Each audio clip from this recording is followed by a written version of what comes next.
Hi, Ashley. Hey, how are you? I'm good, honey. How you doing in the last 2 minutes? How's the last two Salty, minutes? really salty right now. Do you want to But tell me why you salty? We could just. because she was trying to get in a lunch moment, like a lunch hour.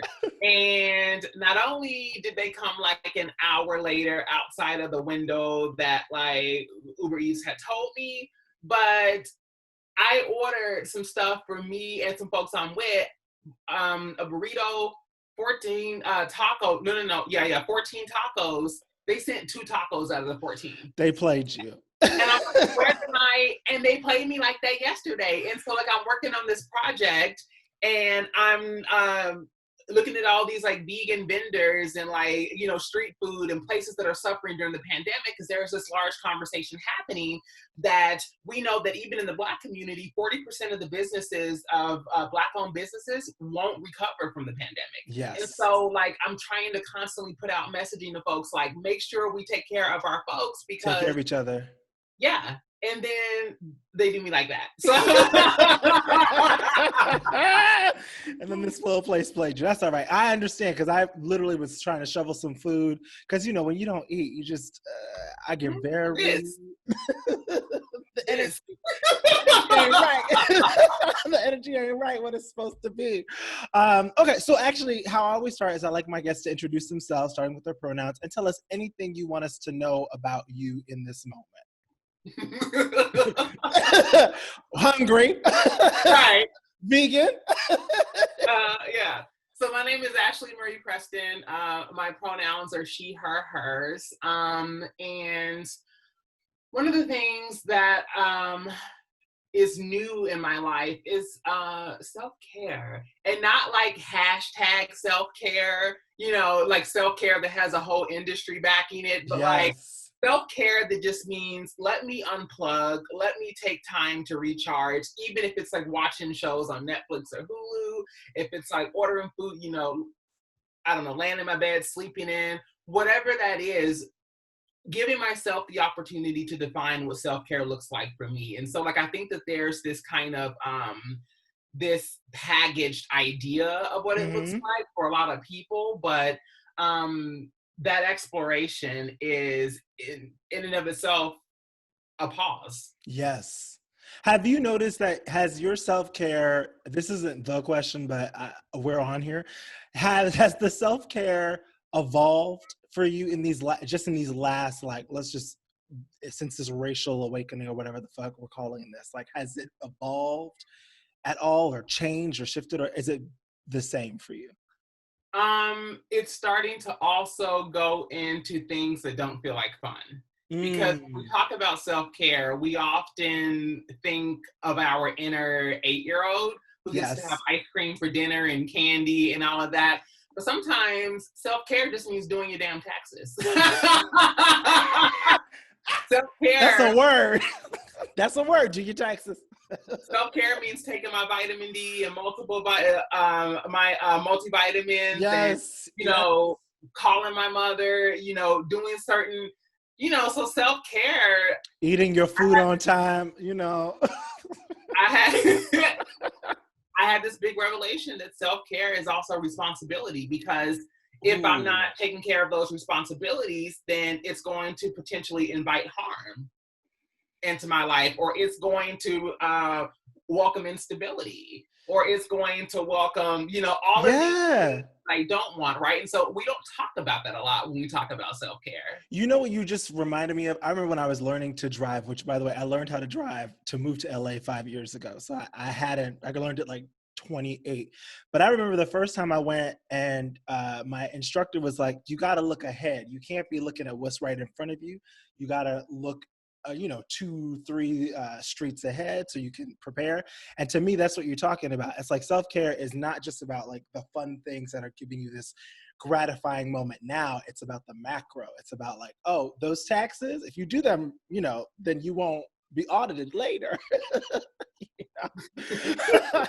So I am here for expanding the definition of self-care, which I think can lead beautifully into our Black folks question of the day. Because my self-care, one of them, the more fun ones, is like, movies and television, all that stuff. So let me ask you, what is your favorite Black movie?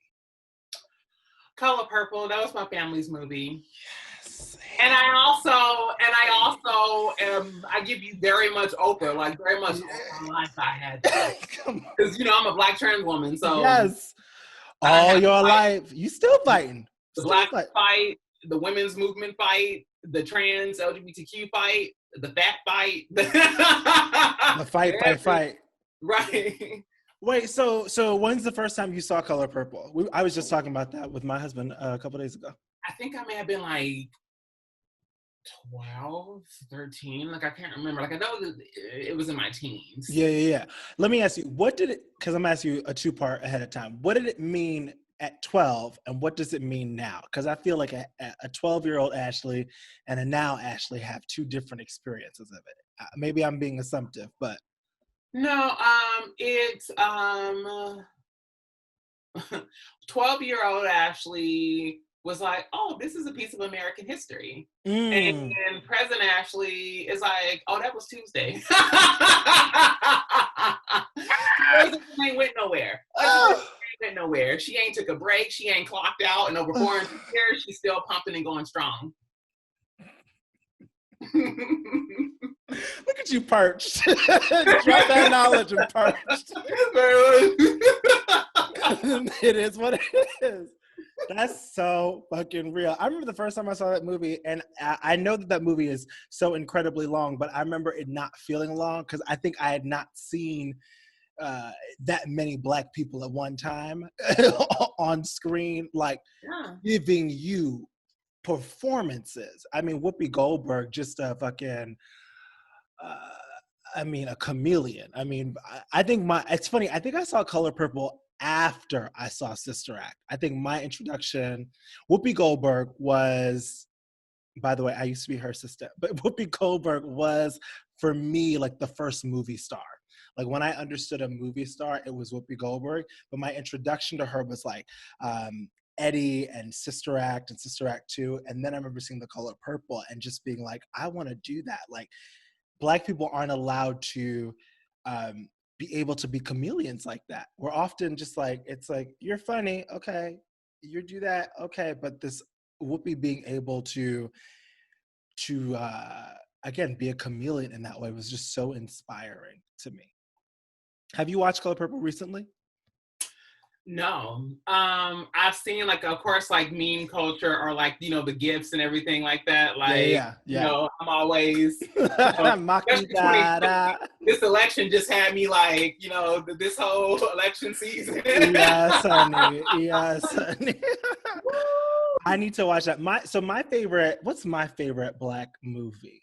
My favorite Black, I asked the question I hadn't thought, because Sister Act 2 is coming to mind still. But what's another?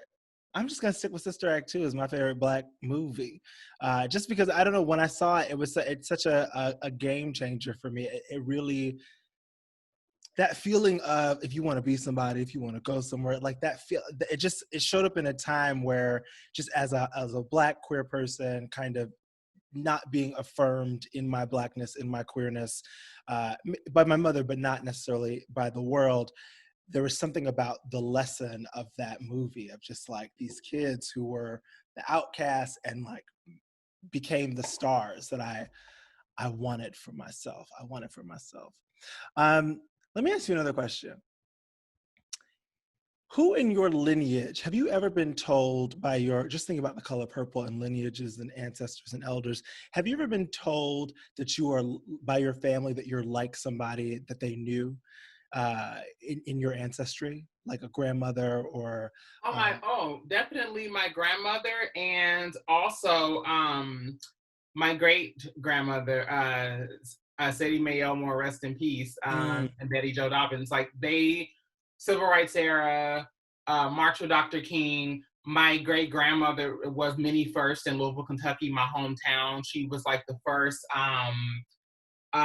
woman, Black, white, just woman, to work for the count, or I forgot like what her actual title was, but she worked for the city. And she died at 101 years old. So like, and yes.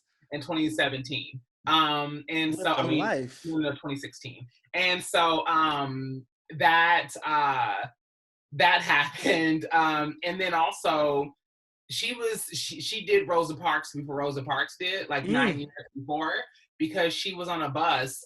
She was a nurse at the time and was on a bus, and this guy got on drunk, and she was sitting in the front, and he was mad that like and I still got the newspaper articles and headlines. You can literally Google newspaper.com, look up Sadie Mae Elmore, and he was just like cussing her out. The bus driver stopped the bus. He was just going in, and he punched her in her face, broke her glasses, and she took his bottle and busted him over the head with it.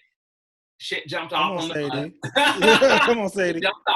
It jumped off. And so then like the bus driver called the police. The guy went to jail. We're talking this is 9 years before Rosa Parks. So this is like the 1940s, like the late 40s. Like, yeah. He went to jail. He woke up in a coma. They interviewed him from a coma. They interviewed him, and he was just like, I don't remember what happened. And he had to pay a fine. And that's part of the legacy. So I'm the girl that pops trade right back. I don't play games of trade. Like that's that, because I know that like it's either you or me, you know what I mean? And so there's this narrative that, and again, I don't shame, the folks who aren't able to fight back for themselves. That's why they got family. That's why they got folks. That's why we're out here doing this, right? Yes. But, some of us fight. Some of us will throw blows. So you touch me, we gonna figure something out. It's you or me, and I will win every time, just so we're very clear. I don't own a U-Haul, but I'll be more than happy to help you move furniture. If you touch me, she'll come in a Honda. Wait, so I always think about, I didn't know my grandmother as an adult. Like, she passed away when I was early 20s, which I still think is a baby. And I always think about, I wish I could ask her about the world and like what she learned, like now that I'm kind of in the world as an adult. Did you ever get to have those conversations with Grandma Sadie? Oh, yes. Like, I got to hear all the stories. I also got to hear them from my grandmother. I got to hear them from my mother, who can remember when they were like doing the whole busing system and like when they first started integrating schools and then she had to walk through this and my mother's not that old. Like my mother's in her like early 50s. You know what I mean? So that's what wisdom or advice did grandma or mom or Sadie impart on you? Stand your ground. Fuck yes. Period. Just stand your ground. Because at the end of the day, it's one of those things where silence won't save us. Silence won't save us. And so there's this notion, and it's even irritating today to watch the ways in which, sometimes even we as Black people engage in politics, and how there's this, it's steeped in respectability. Ooh. And this idea that if we act a certain way, if we talk a certain way, if we use enough SAT words, if we go to that Ivy League school, if we live in that zip code, drive that car, marry that person, that somehow we'll be deemed worthy of dignity and, respect. And it's like, that is all false. It's there's this like mysticism around what it means to be like, successful and Black and like all of this. And it's like, what makes you successful and worthy and deserving is just being you. There shouldn't be any stipulations on your Blackness that would, I guess like, exempt you from whatever abuses that you see non-respectable Blacks going through. Like, you know what I mean? Yeah. So, and we see it with like, conversations on LGBTQ identity in the Black community. We see it around, how we feel about, like sex workers and homeless people, and how we feel about people who struggle with addiction, how, there's just all of these different layers and layers and layers. So basically we want to judge the individual for their choices and not the system that, placed them Mm-hmm. in the predicament that they're in to have to make those difficult decisions. And so these are just things that like I'm just having a field day because like I'm getting it from both ends. Like so I'm over Yes. here battling white supremacy on one end, and then on the other end, I'm trying to eradicate the indoctrination in our community that continues to enact white supremacy against those of us who are still at the bottom of the social societal, totem pole. How do you do that? Like, I mean, I think I know there's not one linear route, but that is such a, how do we do that? Or what are your? It's understanding the game plan. You have to understand the strategy. You have to understand that divide and conquer was always the name of the game. It Mm-hmm. goes all the way back from field slave, house slave dynamic. It goes back to this, putting like black folks against brown people and Yeah, yeah, indigenous yeah. folks, all of this. And so the truth is that white supremacy can only be successful if it fragments our movement, right? And so the true solution and answer to all of that is cross-cultural collaborations that yield tangible outcomes for us, jobs and resources and housing and healthcare and social support and, freeing our people from the talons of the prison industrial complex and just all of these different things, right, in which these struggles intersect. And so for me, when I come up against ignorant ass people, even in my own community, Mm-hmm. I have to see past them and see like what's moving them, like what's operating them, like what's speaking through them. And 9 times out of 10, it's these notions of blackness that are informed by white supremacy. That's the gag, is that your idea of what respectable blackness, manhood, whatever, womanhood, whatever you think it is that you are, the gatekeeper to, it's been informed by white supremacy. When we talk about the policing of gender and sexuality and all that shit is colonial. It's colonial because white people, even to this day, they only make up 6% of the global population. And if we're talking pre-colonization, it was way less than that. Like we know through anthropology that they barely survived. They literally barely survived, and Yeah. so actual race. And so that being said, they had to get creative, get like smart and intuitive and how. And so how do you do that? You create this system, that guarantees that you're going to be able to have offspring and reproduce and Mm-hmm. do all of this, so women need to look a certain way so that they can inspire us and motivate us to get, what we need to get so then we can get at them and then we can produce and have children. And so there's no room for transness. There's no room for, for same-sex love or like all this other shit that like, that is policed. And another thing too, these our communities have always existed. We didn't just come out of nowhere. Yeah. And so when they would come to these indigenous lands and come across us, it was this thing where it was like they don't understand it, and so we get rid of it, or we do understand it and we enjoy it to our own benefit. Yeah. And Yeah. then we continue to still implement our own system so that we can survive and grow, which is why there's just like a whole lot of history like around that we can't even tap on today, but that's Right. just ultimately like what it is. And so again, and then we know that history is written by the victors, so we know that we won. History is written by the victors. That's who wrote it. And so so when they rewrote history, they redacted it. Yeah. Trans identity and queer identity, Yeah. and all of these, they redacted alpha women and all of these like these whole cultures that are centered on matriarchal order. Yeah. They erased it. You know what I mean?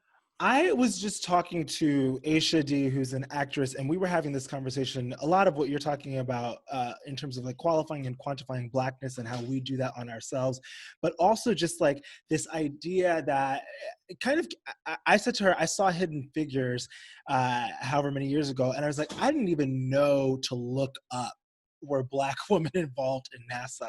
And I guess my question to you is, as people are waking up, especially for our people, as Black people are waking up, how do we find our history? I mean, I know Google, but like, where do you start for the person who's like, okay, listen, education, the system failed us, there's so much I don't know, there's so many things I don't know, where do I begin educating myself? How do I begin educating myself? What do you say to that person?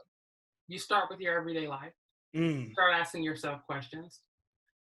Why is it that when I look at Color Purple, Whoopi Goldberg's hair gets on my nerves? Why Mm. is her hair so nappy and ugly? And why isn't Mm. it silky? And, why isn't it, and these are things I was thinking at 12 and 13 years old. And I Sure. just wanted, there was this like, Eurocentric standard of conventional beauty that, many of us were trying to uphold, Yes.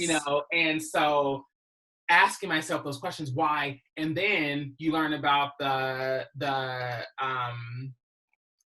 my gosh, why is it escaping me, the Tignan laws. What's um that? the Tignan laws were in the late 1800s. So basically Black Afro Creole women in Louisiana were, at the time, it was a fashion to wear their hair with all these jewels and Mm-hmm. chains and all kinds of like drag Yes. sickeniness. And so much so that even the white man was like, hey, you there, like, like it was. Yes. And the white and the white women of the ruling class were pissed. Mm. And they were upset that the Black women, like, low-key, they were shutting it down. And Yeah. so there was a law, the Tignan laws, where they had to wrap their hair in scarves. They weren't allowed to wear their hair out because their hair, in fact, verbatim, the word says that that there was to be no excessive dress, Mm. excessive detail to dress. Uh-huh. That was how they framed it. So basically, they were saying that Black women were too busy. And they didn't like that. They were afraid that basically, because of how they were dressed, there would be confusion as to who was ruling class and who was peasant, even though they were Black. And so, and the gag is that some of the Black women were free women. And so it applied to the free women as well. Oof. Not just the women who were still enslaved, technically. It was the free women, everybody. And so then what did we do? In fact, read I just interviewed Gabrielle Union in Harper's Bazaar Okay. about that recently, and I talked about it in the opening of the article. So for those who Beautiful. are curious to learn more, and so then they ended up taking those scarves and then they started wrapping it on hats and doing like all of this like tulle, and so then they just kept going. So like instead of their Yes. hair, it was like hats and all kinds of stuff. Yes. And so that being said, that's how we learn history. I had to Right. ask myself, what is it that taught me to hate my hair? What is it that taught me to feel that this is beautiful and this is This not? is not. These people are worthy of being seen and these people are not. These people are worthy of love and affection and these people are not. And so the best way to learn history is to interrogate the way that you move throughout the world and ask why. You don't know it's a chair until somebody tells you that it's a Right. chair. You Right. know what I mean? And so like why, and so these are the same conversations even like around trans identity. Like why do a lot of Black folks don't know that the first Black person to speak before a congressional committee in the United States was actually a Black trans woman. And her name was Frances Thompson, and she was a former Black slave. And during the Memphis riots of 1866, her and her roommate Lucy Smith were in their home, and at that time they lost the Civil War, so they were pissed, and so they were just ravaging through the villages, and so in Memphis, and so they broke into their house, these soldiers, Confederate soldiers who had lost, Yeah. and demanded they cook them dinner. They cooked them dinner, and then afterward they were like, "So what's good?" And so they were like, and then they basically raped them, and so so Frances Thompson gathered, I think it was like 6 other women, and then they testified before her. And so that was what was the whistle. They essentially blew the whistle about what was happening in the South. Yeah. And so that actually led up to further, and that was a Black trans woman. And so I learned that because I was like, why are, we're always talking about slavery, and were we a part of the plantation? Were we a part, Right. like, were there trans slaves? Like, or like, and there were in fact, you know what I mean? And so and Black folks didn't feel the way that they felt about us now. The Right. gag is once they found out she was trans, not that she was even like trying to like hide it, but somebody like leaked it and was like that. And so then they were like, wait a minute, he's a fraud and cross-dressing. And so they said that it was Reconstruction propaganda. So they politicized her identity, threw her, assigned her to a chain gang for 10 years. And so like in 1876, she ended up dying of dysentery. So the way that you learn your history is to look at yourself. What are you passionate about? What do you Yeah. love? Like, what are you proud of the most? And then just understanding that you are linked to greatness, that there was somebody else like you 100, 200, 300, 400 years ago. Where were they at in all of that? And so we have to look for ourselves in history because they're not going to offer it up to us. We have to. That has been the biggest for me. I mean, just over the last few years, but definitely in this last, couple of months of saying, we need to be critically thinking about what we're consuming and what we're, as you're saying, like questioning, look at your life and start to question, why am I gravitating to this thing and not this thing? Why do I feel like this, but not that? And I think what has been so devastating and also fueling is learning history and diving in and realizing that we as Black people, as Black queer people, are so ingrained in this history of where we are now, and in greatness, ingrained in the greatness and in the resilience and in the fight, but we're not taught about that. And I think that's so, I don't know, for me, just really reckoning with that emotionally, with the fact that it's like, oh, this thing I didn't know. I just didn't know. Like all these people, all these great, Black people who literally paved the way. And we continue to say that, paved the way, paved the way. What does that mean? And when you start to, as you're saying, go through your history and start to really research and identify these people, you're like, oh, no, they were in every part of this fucked up history and they made a way. And that's what paving the way is. And really, defining paving the way beyond MLK and beyond, Harriet They're Tubman. Rustin, all Like, yes.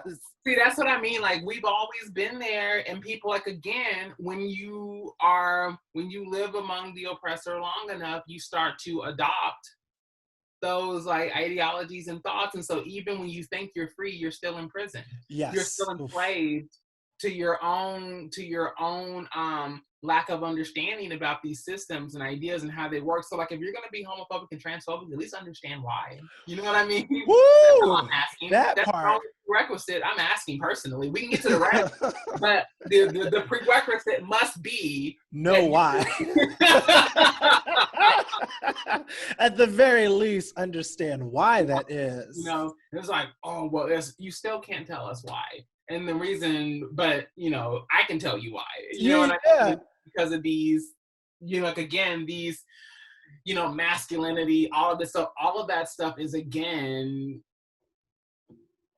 it's white supremacy, it's colonial, and we see these dynamics exist in other countries, but again, it's who are making those laws and it's the lighter people in those regions. You know what I mean? It's the any country, the ruling class, even in Mexico, like the ruling class is always the lighter complected people. Even in biblical text, that the darker you were, the more associated to a peasant class you were, like the ideas of like a caste system and all of this. And so it's just so interesting that here we are, years later with the internet and Snapchat and like, I guess, TikTok and all of this stuff. And yet we're still playing out these roles that have existed for hundreds, thousands of years, actually. Mm-hmm. And not many of us have ever stopped to interrogate it and ask why. So let me ask you emotionally, because we started this conversation talking about, like not safe space, but self-care. And so I always say ignorance is bliss, right? And so most people are not interrogating this. And so they're able to move through the world and like, perpetuate homophobia or transphobia or racism and kind of feel like whatever about it. But as you, who are so aware and so plugged in, and you can see it, as you said, when people come at you spouting shit, you're like, I can see past the words you're saying and I can actually identify where it's coming from. Emotionally, what does that feel like to you? Like, does that take a toll? Is that Some days, frustrating? some days, yes. Other days, it feels like armor. Mm. Because the truth of the matter is that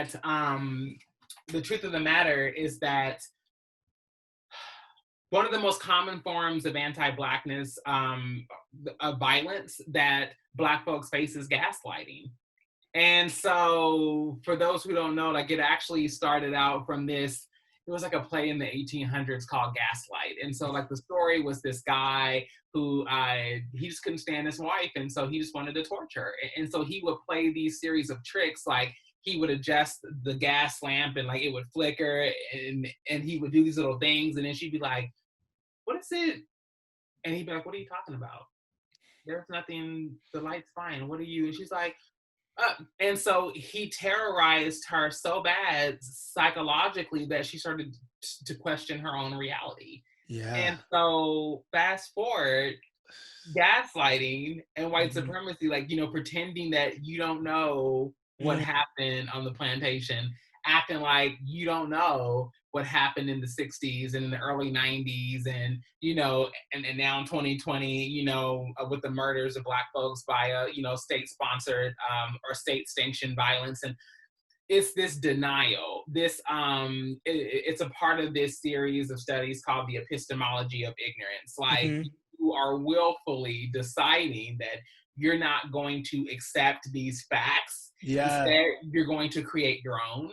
Yeah. Again, they've been doing that even since history. Like, even some of the literature from the South, when they threw out all those textbooks, like in the 50s, and then started, there'd be stories about like slaves and masters like singing together in the field. And I mean, they literally Disneyfied history.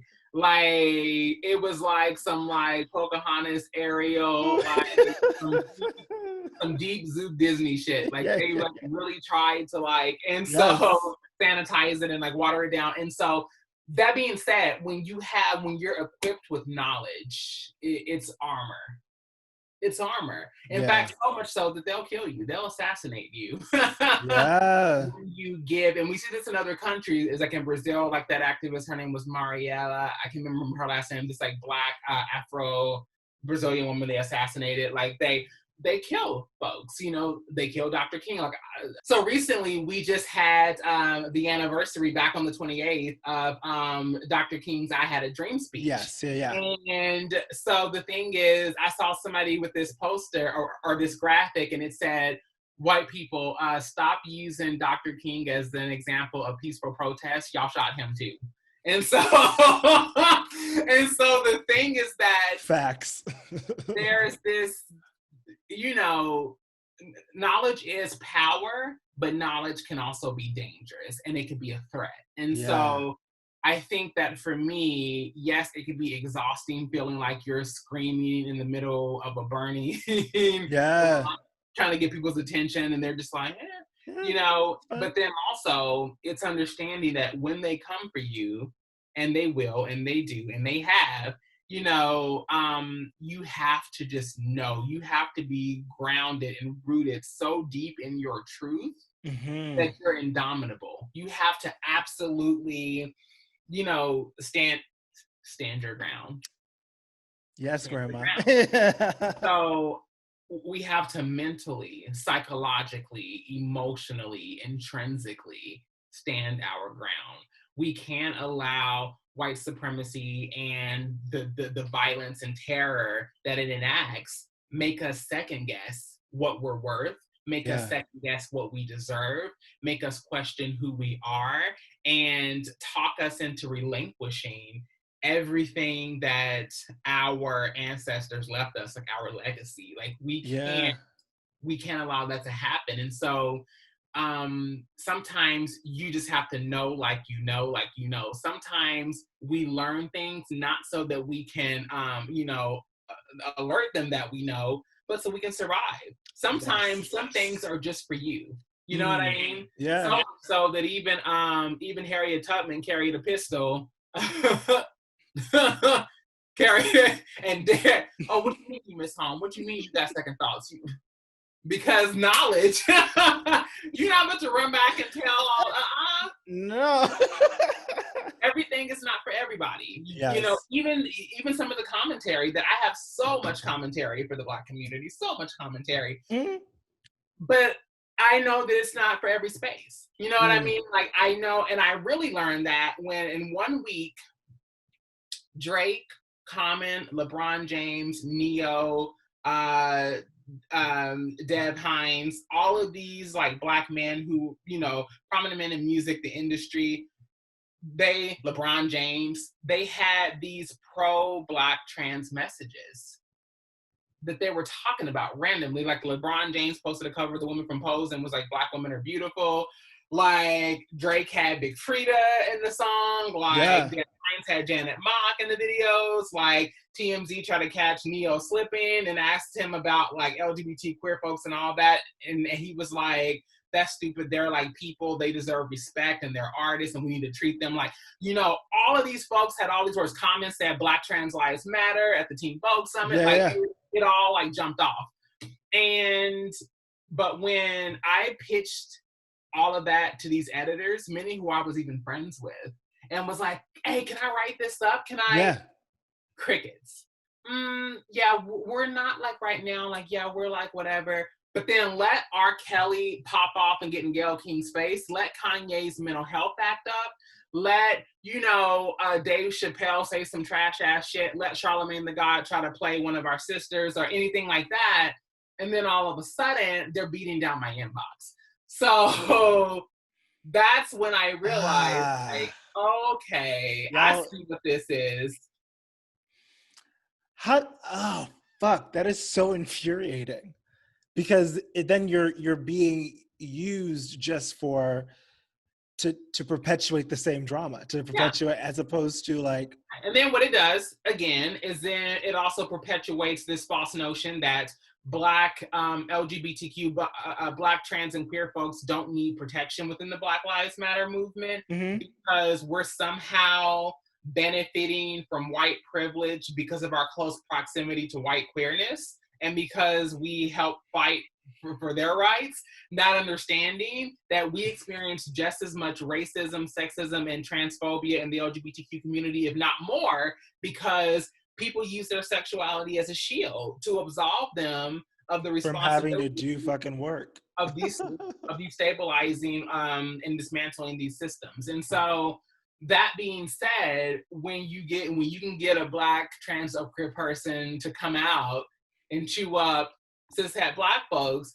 it just deepens that divide. You know what I mean? It just further exacerbates it. And so I'm like, here's what I'm not gonna do. Cause y'all are already like petty as fuck sometimes, you know? So like y'all make up shit and look for reasons like, oh, you know, like Black trans women, like, yeah, like they are here tricking folks, you know, if you start tricking people. And it's like, we ain't gotta trick nobody, bruh. Your daddy, your uncle, your brother, your cousin, they with the shits. They with it. You know what I mean? I fully love it. We carry receipts. They're with it. You know what I mean? It's just that what we're not with is defining ourselves for ourselves. That's what we're not with yet. You know what I mean? And so, again, it's these things where, like, you know, I'm constantly in this space where I have to, like, again, battle white supremacy and then battle internalized anti-Blackness, because whenever you enact white supremacy or hate or harm to another Black body, that is anti-Blackness. I need for people to clearly understand that. That, you know, you can't say like, oh, well, that's, you know, that ain't our fight. That's something else. It's like, we're still, this is a Black body. You know what I mean? And so when we look at, even when we look at supremacy as a whole, you know, zooming out even away from race, body terrorism is the root cause of supremacy. Like this idea that, you know, am I get to dictate the terms of someone else's existence and how they show up in the world. This kind That of like audacity, this ego feel like it's yeah, ego. yeah, Ego is death. Ego is meant to protect us. It's yes, meant to be a buffer so that but when it goes unchecked, it's deadly. It's yeah, toxic, you know? yeah, terrorizes for sure. And so, like, fat phobia, ableism, xenophobia, anti-Blackness, racism in general, you know, sexism, misogyny, you know, all of these, you know, obviously rape culture, all of these things are body terrorism. And Yeah. so it just goes back to the fact that, again, I've been telling people that if you help destroy Black trans lives, you're anti-Black.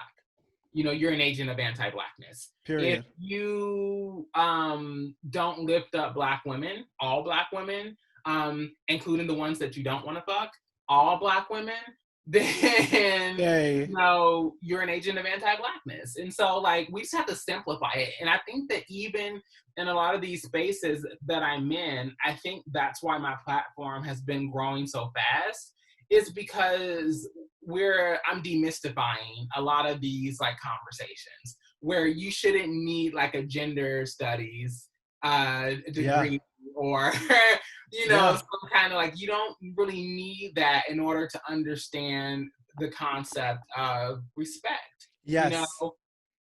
Well, it's about, I think in this point in time, it's really about saying it exactly how it is. You know, it's, I Mhm. think we've been dancing around shit. I mean, even you saying, you know, that's an agent of anti-Blackness. It's like, well, that's very clear.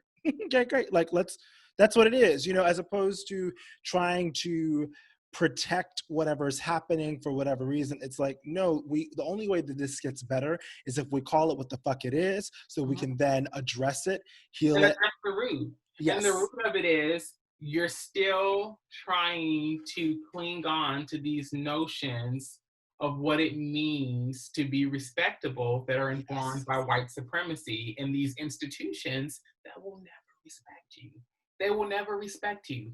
They Ever. will deal with you, especially if what you're doing is making them more money and it's Yes. fueling capitalistic, patriarchal, imperialist, you know, white supremacist, Yeah, you yeah. know, systems. They'll tolerate you, but you will never, never, never, never, until that system is abolished, Yeah. you will never be respected in it. And so, that being said, it's plain and simple. Like, if you, anytime you work against your own interests like that and other Black folks and other, like, you're doing the work of the oppressor, you know, I think of it as these pillars of white supremacy that hold it up. And Yeah. transphobia, homophobia, sexism, and misogyny, you know, all these, the thing is that most people think that they want that they want to destabilize white supremacy, but really they want to sit next to it. And that's the difference. Because, in fact, Ooh. Bell Hooks even talked about the fact that she was talking about like white women, like cishet, like white women and cishet Black men in America, and how sometimes they can be the two most dangerous. Oh, absolutely. Because if it wasn't for your womanhood, you would have full access as Absolutely. a white woman to white male patriarchal power. Mm-hmm. If it wasn't for your skin as a cishet Black man, you would have access to, you know, patriarchal white power. And Yes. everybody else in between, even brown folks, like, you would still have to grapple with xenophobia and Yeah, different yeah. kinds of, you know, but that's some. They're And like, we're so, 1 degree away. It's like so close. Yes. And then so you, like, if we can get cis hetero Black men on board, and if we can get cis hetero white women on board, the the 53% that voted for Trump, like, if we can just like invite them to something, have a conversation, have a little dialogue, as they call it. right? Well, let me ask you these. I have two last questions for you. And one is, what do you think is the work that Black people need to do inside of all of this right now? Like, I know that white people have their work, but I also believe, as you've said, like knowledge, we have our own work that we have to do to decolonize Black identity. Again, yeah. going back to question, interrogate. That's a human process. You know, like I usually hate when people zoom out like that and they're like human. I'm like, no, you just don't want to talk about anti-Blackness. But but for us, Yes. we still have to interrogate. We still Yeah. have to grow, because where do you think all of that social conditioning went? It didn't just evaporate and like float away with the ancestors. Right. It's still here. It's still here. It's still in you. How we move.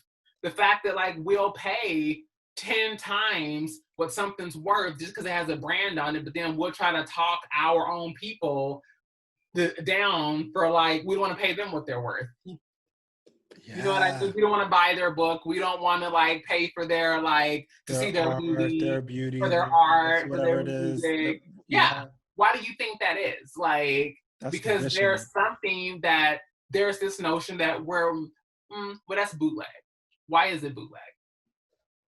What makes it bootleg? You know what I take away from this, and I think I'm gonna fucking title this episode "Know Why." When you said just know why, all I ask is for your Where are you in the why? That should be the episode title. Ooh, where are you in the why?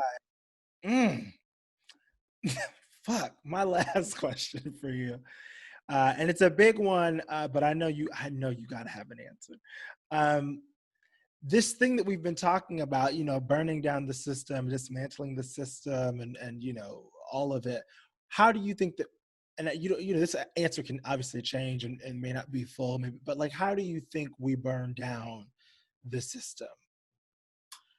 We essentially establish self-determination, and we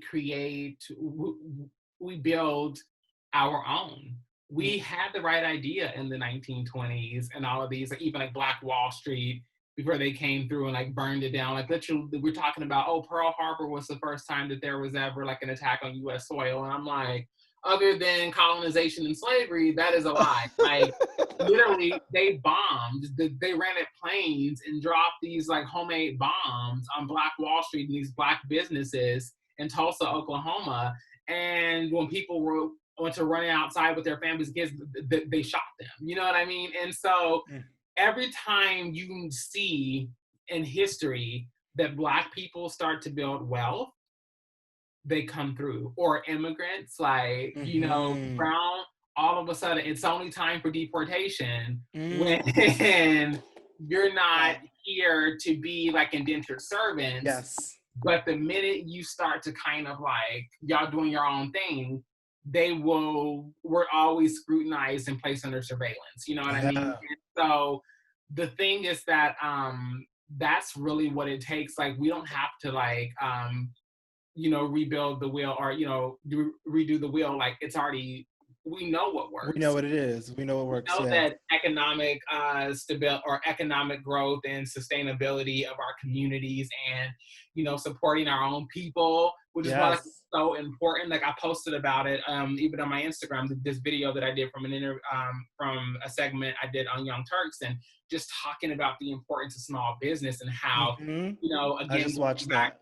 To Dr. King's I Had a Dream. And it's just like, okay, but for many Black folks in America and brown folks, like that dream is centered on economic growth and development, which yields all of these other things that are an on-ramp